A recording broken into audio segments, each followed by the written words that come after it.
Dois problemas começaram a pressionar Flávio Bolsonaro praticamente ao mesmo tempo. E o mais delicado é que eles surgem de lados completamente diferentes. De um lado, uma articulação política dentro da própria direita que pode alterar a disputa presidencial de 2026. Do outro, uma apuração envolvendo uma emenda parlamentar milionária, o Clube de Regatas Vasco da Gama e uma série de inconsistências que passaram a chamar a atenção de órgãos de controle. Separados, os episódios já seriam suficientes para gerar desgaste. Colocados lado a lado, criam um cenário muito mais difícil de administrar. E é justamente aí que começa a história que precisa ser acompanhada com atenção. Porque algumas das informações apresentadas sobre esse caso ainda dependem de esclarecimentos e confirmação oficial. O que já existe, porém, é suficiente para levantar perguntas que não podem ser ignoradas. Comecemos pelo movimento político, porque existe uma ironia importante nessa história. Nos últimos dias, Nicolas Ferreira teria conversado com Romeu Zema sobre o futuro da disputa presidencial e defendido que o governador de Minas Gerais abandonasse a corrida pelo Palácio do Planalto para concentrar sua força em uma candidatura ao Senado. A justificativa seria pragmática. Zema aparece com percentuais baixos nas pesquisas mencionadas nessa narrativa. E diante desse cenário, sua candidatura presidencial poderia não ter força suficiente para chegar ao segundo turno. A estratégia, portanto, seria concentrar os votos e a estrutura política em uma disputa considerada mais viável. Só que política é matemática, mas não é apenas matemática. Quando um candidato deixa uma eleição presidencial, seus votos não desaparecem automaticamente e também não migram todos para um único nome. Parte pode mudar de preferência, parte pode se abster, parte pode escolher outro candidato, e uma parcela pode simplesmente decidir o voto mais próximo de suas convicções. Por isso, qualquer afirmação sobre transferência automática de votos precisa ser tratada com cautela e baseada em pesquisas específicas. Ainda assim, existe uma lógica eleitoral evidente. Quanto menor o número de candidatos competitivos, maior pode ser a concentração de votos entre os nomes que permanecem na disputa. E é justamente nesse ponto que aparece o primeiro problema para Flávio Bolsonaro. Se Zema permanecer como candidato, ele disputa espaço dentro do eleitorado de direita e pode retirar votos de Flávio. Mas, se Zema sair, o resultado não necessariamente favorece Flávio. Dependendo de para onde os eleitores migrem, outros candidatos podem ser beneficiados. Em um cenário apertado, pequenas movimentações podem alterar completamente a fotografia da eleição. E aqui está o primeiro gancho dessa história. Quando alguém tenta reorganizar uma candidatura para fortalecer um determinado grupo, o resultado pode ser exatamente o contrário do planejado. Uma retirada considerada estratégica pode abrir espaço para outro adversário crescer. E em uma eleição presidencial, poucos pontos percentuais podem representar uma diferença gigantesca. Nicolas Ferreira também aparece nessa narrativa por outro motivo.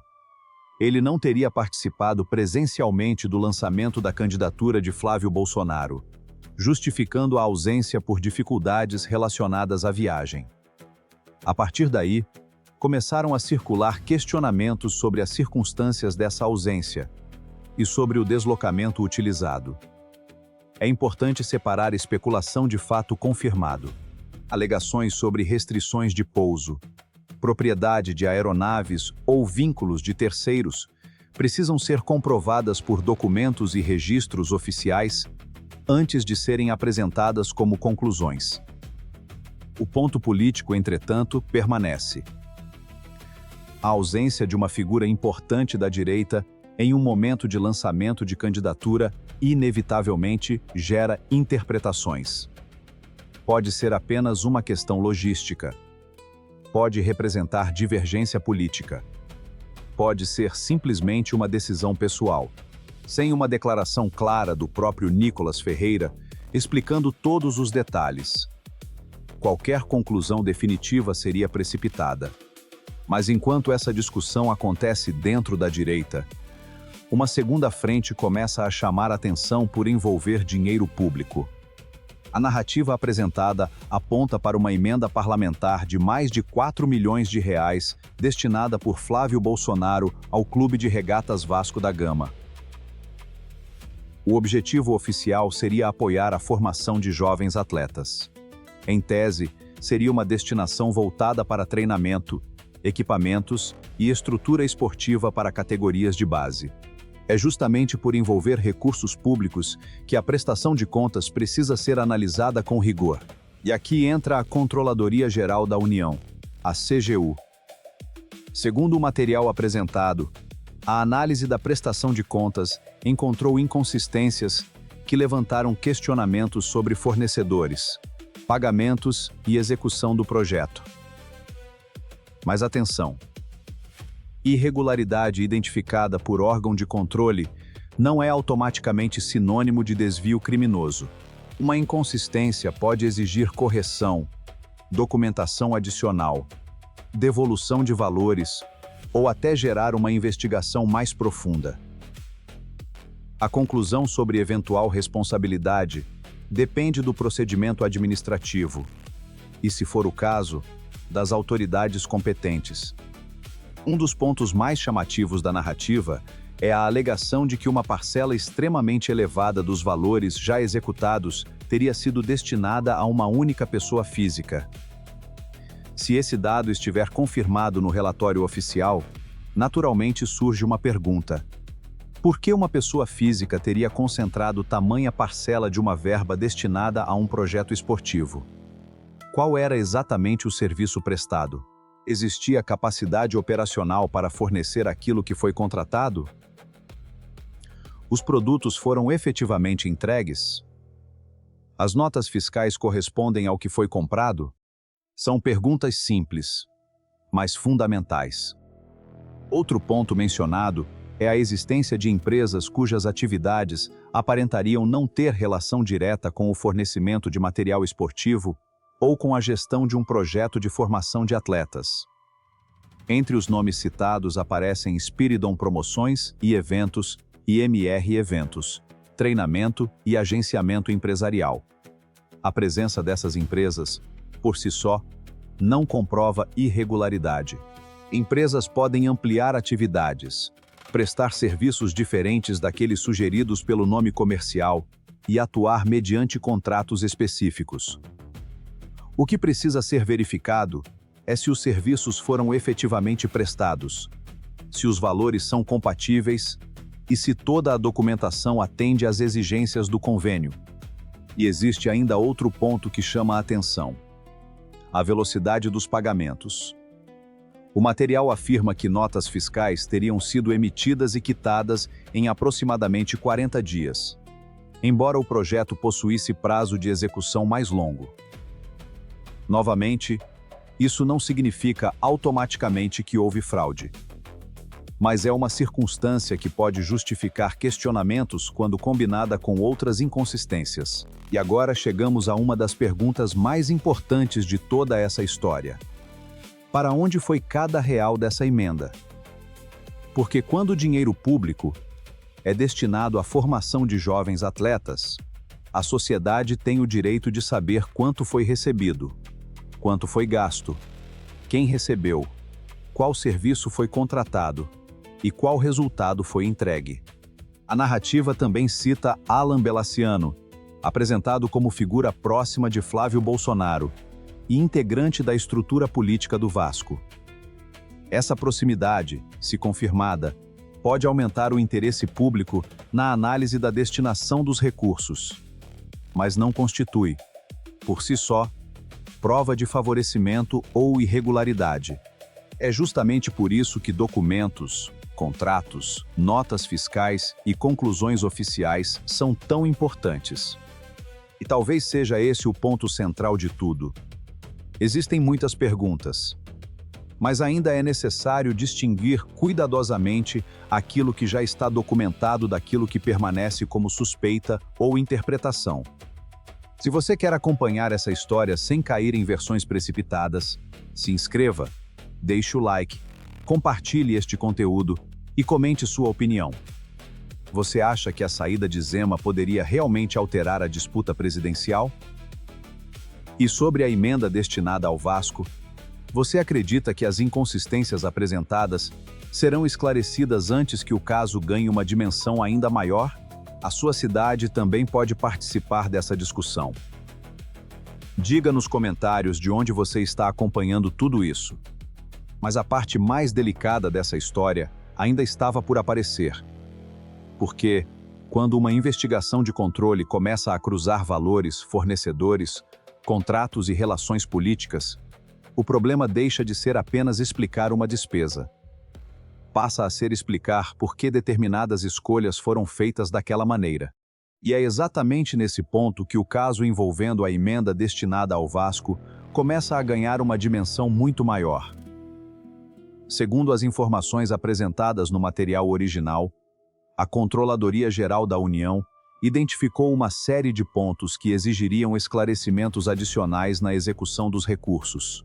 O que importa agora é entender cada um deles, sem transformar suspeita em condenação e sem antecipar conclusões que ainda dependem da documentação oficial. A primeira questão envolve a concentração dos pagamentos. O material afirma que aproximadamente 93% dos valores já executados teriam sido direcionados a uma única pessoa. Se essa informação estiver efetivamente registrada no relatório da CGU, trata-se de um dado que naturalmente exige explicação. Uma verba pública destinada a um projeto esportivo pode ser executada de várias formas, dependendo do modelo de contratação aprovado. Mas quanto maior a concentração dos recursos em um único beneficiário, maior também é a necessidade de demonstrar quem é essa pessoa, qual era sua função, quais serviços prestou e quais produtos foram efetivamente entregues. E existe uma pergunta ainda mais básica. Essa pessoa tinha estrutura compatível com o serviço contratado? Porque uma coisa é contratar uma empresa especializada em equipamentos esportivos, com histórico comprovado de fornecimento, funcionários, estoque e capacidade logística. Outra completamente diferente seria concentrar milhões de reais em alguém sem experiência aparente naquela atividade. Isso não prova irregularidade por si só, mas é exatamente o tipo de circunstância que um órgão de controle precisa investigar. E aqui aparece uma segunda camada do problema. O material original compara esse caso a episódios envolvendo nomes conhecidos do futebol, como Léo Moura e Emerson Sheik. Mas é importante deixar claro, comparações com outros casos não significam que exista ligação entre eles. O que existe é uma semelhança no tipo de questionamento. Utilização de recursos públicos em projetos esportivos e posterior necessidade de explicar fornecedores, preços, contratos e execução. Léo Moura, ex-jogador que teve passagens por Flamengo, São Paulo e Grêmio, é citado nessa comparação. Emerson Sheik, conhecido por sua trajetória no Corinthians e pelos 2 gols na final da Libertadores de 2012, também aparece no material. Essas referências servem para mostrar que a utilização de recursos públicos no esporte já gerou controvérsias em outros momentos. Mas cada caso precisa ser analisado separadamente, porque não seria correto transformar acontecimentos distintos em uma única história. Agora, existe outro ponto que chama a atenção: o prazo de execução da emenda. Segundo o material, o projeto teria vigência até maio de 2027.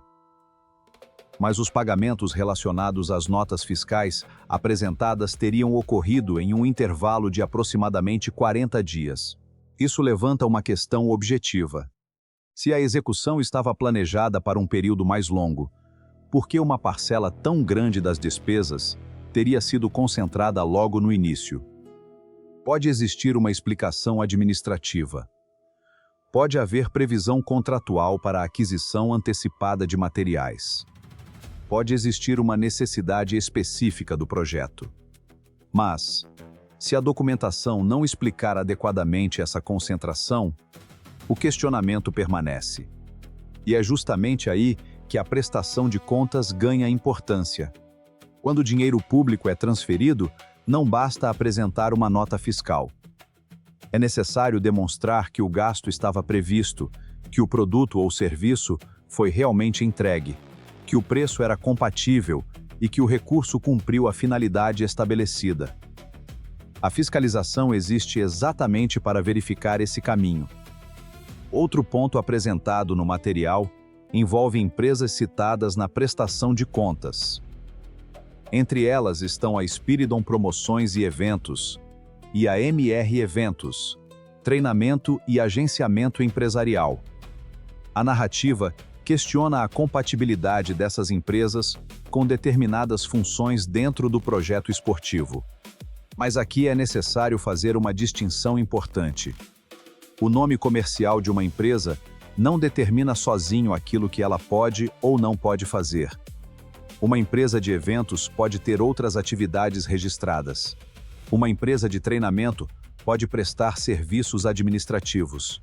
O que realmente importa é verificar o CNPJ, o objeto social, o contrato firmado, a atividade efetivamente realizada e a documentação que comprova a entrega. Se esses elementos estiverem regulares, parte da suspeita perde força. Se não estiverem, a situação se torna mais séria. E existe ainda uma questão que pode ser decisiva: os valores que ainda não foram devidamente explicados. O material original afirma que cerca de 3 milhões de reais permaneceriam sem uma prestação de contas completa. Se esse valor estiver correto e ainda estiver dentro do prazo administrativo para a apresentação da documentação, isso significa que não se pode simplesmente afirmar que o dinheiro desapareceu. Recursos podem estar em execução, podem estar aguardando comprovação ou podem depender de etapas posteriores da prestação de contas.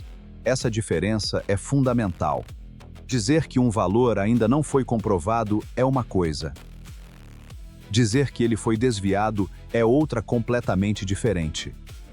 E é justamente essa separação que precisa ser preservada para que a cobertura do caso continue jornalisticamente responsável. Ao mesmo tempo, a dimensão política não desaparece. Flávio Bolsonaro continua sendo um dos nomes centrais da disputa dentro do campo da direita. E a discussão sobre Romeu Zema e Nicolas Ferreira acontece paralelamente ao caso da emenda. Se Zema realmente abandonar a disputa presidencial, a configuração eleitoral muda. Mas ninguém consegue afirmar antecipadamente que Lula será automaticamente o maior beneficiário. Lula pode receber parte dos votos de Zema. Flávio pode receber outra parte. Outros candidatos também podem crescer. E uma parcela pode simplesmente deixar de votar. Tudo depende do comportamento real dos eleitores. É por isso que pesquisas de transferência de voto são tão importantes. Sem números específicos e atualizados, qualquer percentual apresentado como definitivo precisa ser tratado com cautela. O mesmo vale para a ausência de Nicolas Ferreira no lançamento da candidatura de Flávio Bolsonaro. Uma ausência pode gerar especulação política, mas não necessariamente significa rompimento.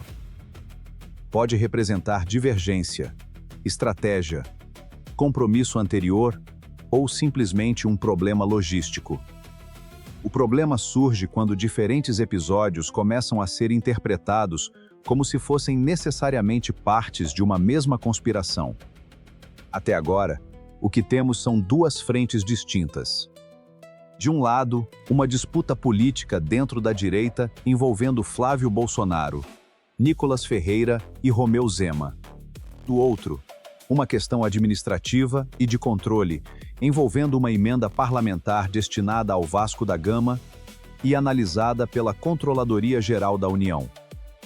E existe uma pessoa que aparece como elo político importante nessa segunda frente: Alan Belaciano. O material descreve Alan Belaciano como uma pessoa próxima de Flávio Bolsonaro e ligada à estrutura administrativa do Vasco. Se essa proximidade for confirmada pelos registros públicos, ela explica por que a destinação da verba desperta a atenção. Mas, novamente, proximidade pessoal não é prova de irregularidade. A pergunta correta é outra. Houve cumprimento das regras? Os recursos foram aplicados exatamente na finalidade prevista? Os fornecedores foram contratados de forma regular? Os produtos foram entregues? Os preços foram compatíveis? E a documentação consegue explicar cada etapa? Se a resposta for sim, os questionamentos podem ser esclarecidos. Se a resposta for não, o caso pode avançar para uma etapa muito mais delicada. E é exatamente isso que precisamos acompanhar daqui para frente. Porque a próxima fase pode revelar se estamos diante de falhas administrativas que podem ser corrigidas ou de algo muito mais grave. Agora pensa comigo. Se você estivesse no lugar de um órgão de fiscalização e encontrasse milhões de reais, pagamentos concentrados, fornecedores questionados e parte dos recursos ainda sem comprovação completa, qual seria a primeira pergunta que faria? E se você está acompanhando de qual cidade, estado ou região, escreve nos comentários.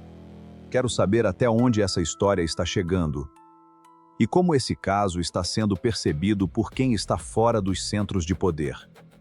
E presta atenção, porque no próximo bloco, vamos voltar ao ponto que pode mudar completamente essa história.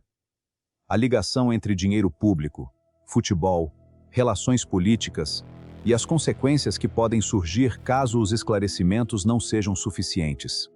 E é justamente quando todas essas peças começam a ser colocadas lado a lado que o caso ganha uma dimensão política ainda maior.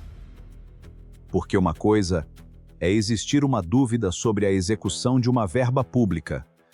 Outra completamente diferente é essa dúvida aparecer envolvendo uma emenda parlamentar, um dos maiores clubes de futebol do país, e pessoas que possuem proximidade com o parlamentar responsável pela destinação.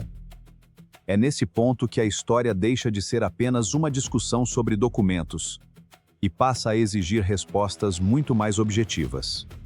Quem recebeu? O que foi entregue? Quanto custou? Quem fiscalizou? E, principalmente, por que determinados procedimentos aconteceram da maneira que aconteceram? Segundo as informações apresentadas no material original, a Controladoria Geral da União encontrou inconsistências justamente em pontos que deveriam ser facilmente demonstráveis por documentos. Quando uma verba é destinada para a formação de jovens atletas, existe uma finalidade clara. O dinheiro precisa resultar em atividade esportiva, equipamentos, estrutura, profissionais e tudo aquilo que estiver previsto no plano aprovado. Não basta que uma despesa exista no papel. É necessário demonstrar que ela aconteceu de verdade e que produziu o resultado esperado. Imagine, por exemplo, que uma determinada quantia seja destinada à compra de equipamentos esportivos. A fiscalização pode verificar quem vendeu, qual foi o preço, quando o produto foi comprado, quando foi entregue e onde ele está sendo utilizado.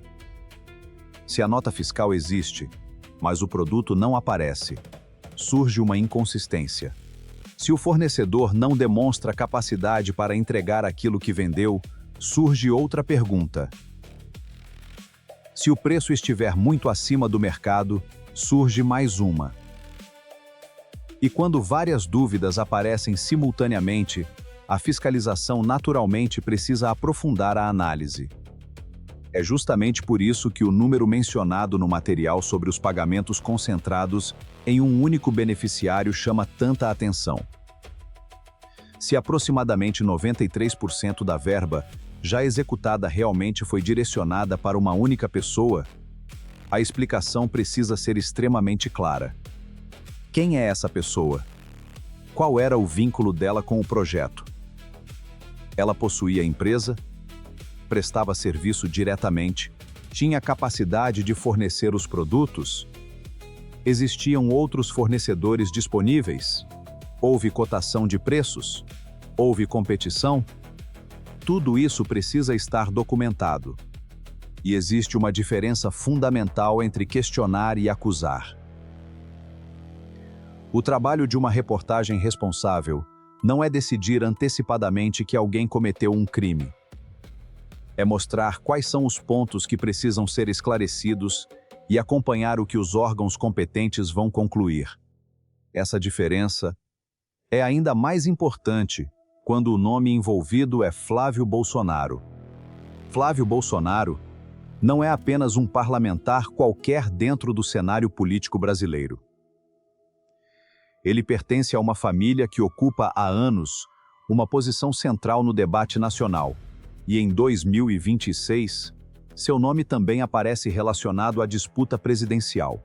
Qualquer questionamento envolvendo recursos públicos destinados por meio de uma emenda parlamentar naturalmente ganha repercussão política maior. Mas isso também exige cuidado redobrado. A responsabilidade pela execução de um recurso não pode ser atribuída automaticamente ao parlamentar que destinou a emenda. Existe uma cadeia administrativa entre a indicação do recurso, a celebração do instrumento, a execução do projeto, a contratação dos fornecedores e a prestação de contas. Cada etapa possui responsáveis diferentes. Por isso, se houver alguma irregularidade, é necessário identificar exatamente quem tomou cada decisão. E essa é uma das perguntas mais importantes que a investigação precisa responder. Quem escolheu os fornecedores?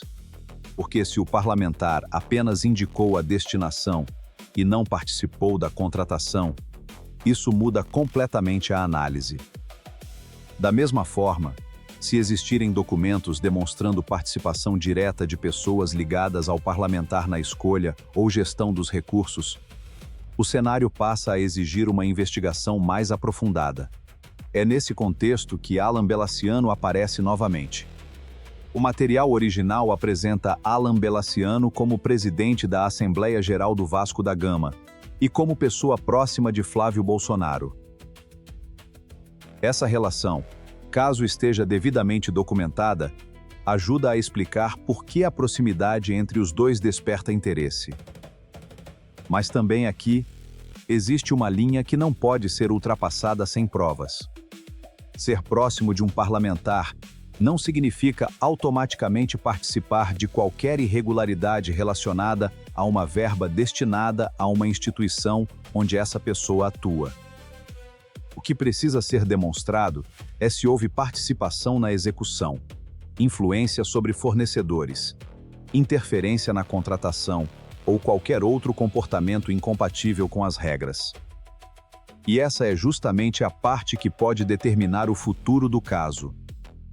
Se os documentos apresentados forem suficientes para esclarecer as dúvidas, a história pode terminar como um problema administrativo que exigiu correções.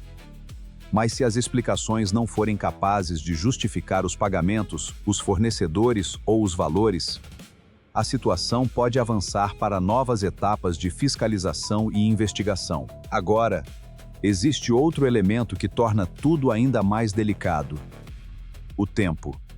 O material afirma que parte significativa dos recursos ainda teria prazo para prestação de contas. Isso significa que algumas respostas podem não estar disponíveis imediatamente. E essa demora pode gerar uma sensação de vazio, porque o público vê o dinheiro sendo questionado, mas ainda não consegue enxergar a conclusão. É justamente nessa fase que surgem rumores, interpretações e versões conflitantes. E é aí que você precisa ter atenção. Não confunda uma investigação em andamento com uma condenação. Não confunda uma inconsistência com prova definitiva de desvio. E também não aceite automaticamente a ideia de que tudo está normal, apenas porque ainda não houve uma conclusão. O correto é acompanhar os documentos. O correto é verificar o que a CGU efetivamente apontou. O correto é esperar as respostas dos envolvidos. E o correto é cobrar transparência de todos. Essa é a diferença entre acompanhar política e simplesmente consumir narrativa política. E enquanto esse caso administrativo se desenvolve, a situação eleitoral de Flávio Bolsonaro continua sendo outra frente de pressão. A possível retirada de Romeu Zema da disputa presidencial pode mudar o cenário da direita. Nicolas Ferreira aparece tentando reorganizar forças. Flávio precisa consolidar seu espaço. E Lula observa qualquer divisão entre os adversários, porque, em uma eleição competitiva, fragmentação pode fazer diferença. É aqui que os dois problemas se encontram politicamente. Enquanto Flávio precisa ampliar sua capacidade de articulação eleitoral, uma investigação sobre uma emenda associada ao seu mandato pode criar desgaste justamente no momento em que sua imagem precisa ser fortalecida. Isso não significa que o caso vá determinar uma eleição. Seria impossível afirmar isso agora. Mas significa que cada novo esclarecimento pode produzir impacto político. Se os documentos comprovarem que os recursos foram utilizados corretamente, Flávio poderá argumentar que os questionamentos foram esclarecidos.